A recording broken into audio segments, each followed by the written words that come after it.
You believe you own your life. You choose your job, your home, what to buy. These freedoms feel like proof of your autonomy. But what if these choices are just sophisticated illusions? What if our celebrated freedoms are actually invisible barriers?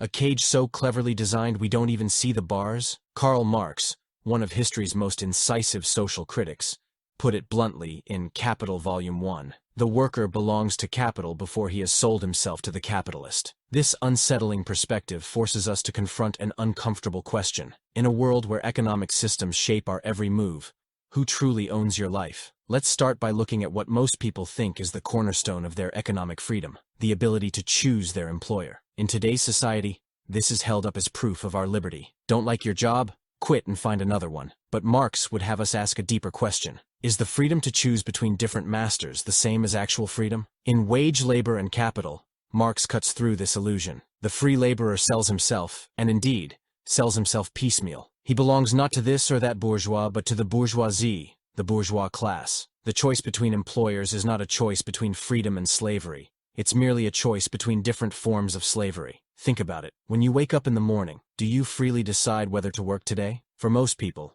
the answer is clearly no. Economic necessity, the need for food, shelter, healthcare, forces you to participate in wage labor. Your voluntary decision to work is about as voluntary as breathing. Marx explains this fake freedom in Capital. The Roman slave was held by chains. The wage laborer is bound to his owner by invisible threads. These invisible threads, economic necessity, debt, social expectations, are just as binding even though you can't see them. Perhaps Marx's most profound insight was his theory of alienation. In the Economic and Philosophic manuscripts, Marx explains, the alienation of the worker in his product means not only that his labor becomes an object, an external existence, but that it exists outside him, independently, as something alien to him, and that it becomes a power on its own confronting him. Marx identified 4 distinct forms of alienation, each showing a way that capitalism steals ownership of your life.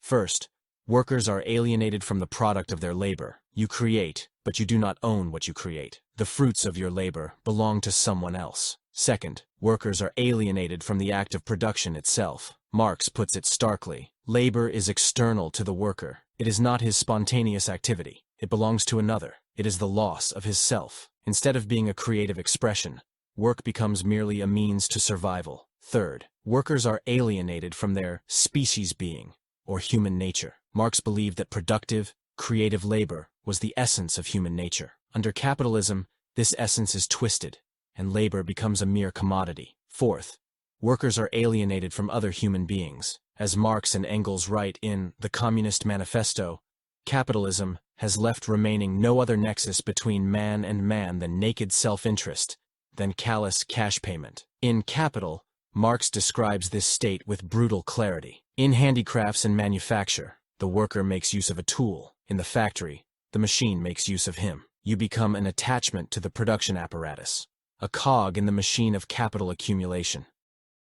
One of Marx's most penetrating insights was his analysis of labor power as a commodity. Under capitalism, your ability to work, your energy, skills, creativity, and time becomes something to be bought and sold on the market. In Capital, Marx explains, the owner of labor power sells it for a definite period only, for if he were to sell it in a lump, once and for all, he would be selling himself, converting himself from a free man into a slave. Here, Marx identifies the clever trick that allows capitalism to maintain the illusion of freedom while effectively taking ownership over your life. You don't sell yourself completely, all at once.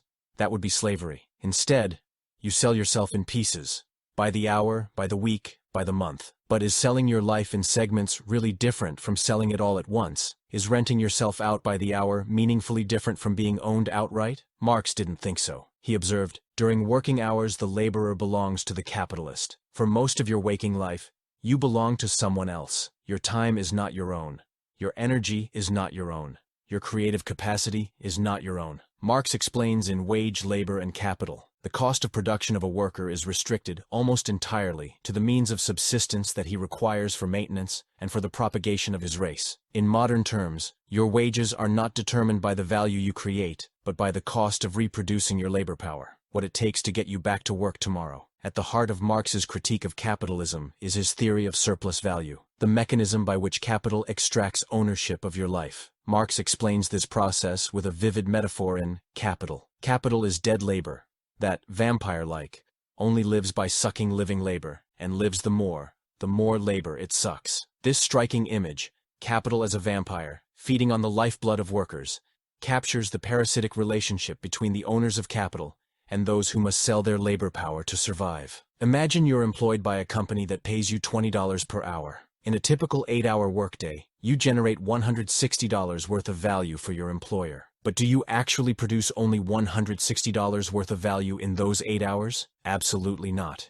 If you did, there would be no profit, no reason to hire you. Let's say in reality, you generate $300 worth of value each day. The difference between what you're paid, $160, and what you produce, $300, is what Marx called surplus value, $140 per day that you create but do not receive. Marx elaborates in Wage, Labor, and Capital. The worker receives means of subsistence in exchange for his labor power, but the capitalist receives in exchange for his means of subsistence, labor, the productive activity of the worker, the creative power whereby the worker not only replaces what he consumes, but gives to the accumulated labor a greater value than it previously possessed. Marx strips away this illusion in Capital, the sphere of circulation or commodity exchange, within whose boundaries the sale and purchase of labor power goes on, is in fact a very Eden of the innate rights of man. On leaving this sphere, we can perceive a change in the physiognomy of our dramatist personae. He who was previously the money owner now strides out in front as a capitalist. The possessor of labor power follows as his worker. Perhaps you're thinking, but I don't feel owned by my employer. I can quit any time. I have rights, protections, benefits. Marx would argue that your employer is not your ultimate master. The market itself, the impersonal, unstoppable forces of economic necessity, is the true owner of your life. In the German ideology, Marx and Engels explain, the individuals composing the ruling class rule also as thinkers, as producers of ideas, and regulate the production and distribution of the ideas of their age. This ideological dominance makes it difficult to even see the chains that bind us. These market forces dictate nearly every aspect of your existence. What you produce. The market demands certain goods and services, how you spend your time, work schedules, commuting, leisure, where you live, housing costs and job opportunities, your social relationships, who you meet, work with, and even marry. Marx captured this pervasive control in A Contribution to the Critique of Political Economy. In the social production of their existence, men inevitably enter into definite relations, which are independent of their will. As Marx writes in The Poverty of Philosophy, in acquiring new productive forces, men change their mode of production, and in changing their mode of production,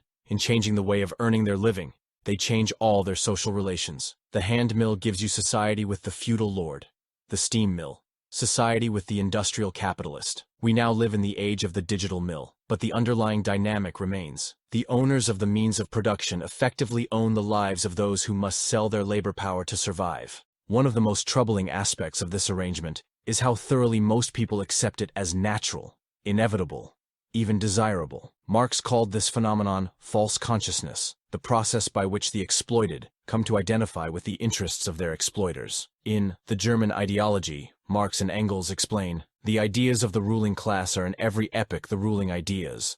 The class, which is the ruling material force of society, is at the same time its ruling intellectual force. Those who control the material means of production also control the means of mental production, education, media, culture, religion. This conditioning begins early. Children are taught to ask, what do you want to be when you grow up? Not, how would you like to contribute to society? Education focuses on job readiness, rather than critical thinking. Even our language betrays this conditioning. We speak of earning a living, as if the right to exist must be purchased through labor. We describe workers as human resources, or human capital, resources to be exploited. Marx understood that this ideological capture prevents the exploited from recognizing their exploitation. As he wrote in The 18th Brumaire of Louis Bonaparte, men make their own history, but they do not make it just as they please.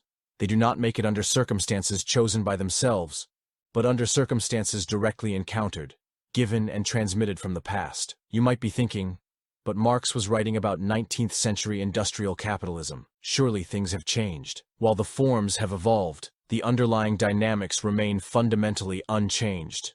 In fact, modern capitalism has perfected the extraction mechanisms that Marx critiqued. Consider the gig economy. Companies like Uber and DoorDash market themselves as platforms for independent contractors who enjoy flexibility. But this classification is largely a legal fiction designed to avoid the responsibilities of traditional employment. Or consider the modern corporate workplace with its casual dress codes and free snacks. These superficial perks mask an intensification of work, longer hours, constant connectivity, blurred boundaries between work and home life. In Grundrisse, Marx writes, capital employs machinery, rather, only to the extent that it enables the worker to work a larger part of his time for capital, to relate to a larger part of his time as time which does not belong to him, to work longer for another. Modern technology, from the assembly line to artificial intelligence, has consistently been deployed not primarily to lighten human labor, but to extract more value from it.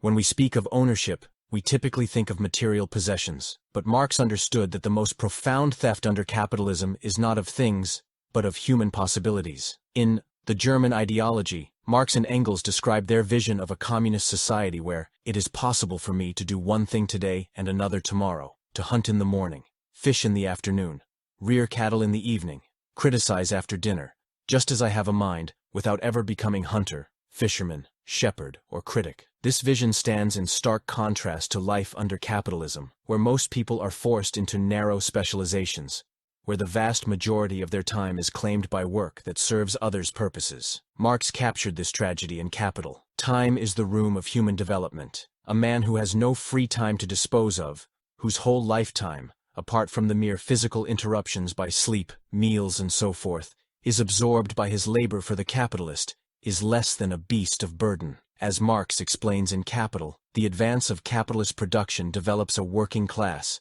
which by education, tradition, and habit, looks upon the requirements of that mode of production as self-evident natural laws. We come to accept our own diminishment as inevitable. So, who really owns your life? If we take Marx's analysis seriously, the answer is disturbing. Not you. Your life is owned by capital, by the corporations that employ you, by the shareholders who extract profit from your labor, by the market forces that dictate your choices, by the system that has commodified your very existence. But Marx was not a fatalist. As he wrote in A Contribution to the Critique of Hegel's Philosophy of Right, the criticism of religion is, therefore, in embryo, the criticism of that veil of tears, of which religion is the halo. What would it mean to truly own your life? Marx offers some suggestions. First, control over your labor, not just choosing between different employers, but actual democratic control over production itself. Second, liberation from necessary labor. As Marx writes in Capital, Volume 3, the realm of freedom actually begins only where labor which is determined by necessity